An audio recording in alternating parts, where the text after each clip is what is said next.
You can just put it like right there.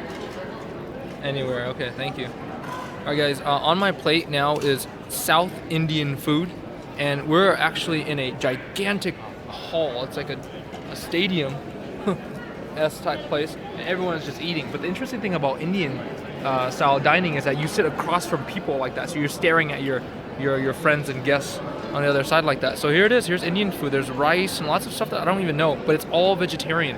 So my trip here in Bangalore has been primarily 100% vegetarian food. Now I have snuck some protein and meat animal protein there from time to time, but as a whole, it's all almost entirely been Indian vegetarian food, which is not necessarily easy to eat, but you have to get an acquired taste. I know, for example, my parents or a lot of people in Vietnam won't be able to eat this stuff, but it's actually pretty delicious. Okay, so let's just take a quick look at the banquet hall. You'll see more of this in the travel log, so I'm not going to show too much of it. I just wanted to introduce where I was and what I was doing, and yeah, here we go. Like some naan, but it keeps coming. It's like a buffet that comes to you, right? Like we don't have to do anything, right? They come and they serve us. You know, that's actually kind of interesting.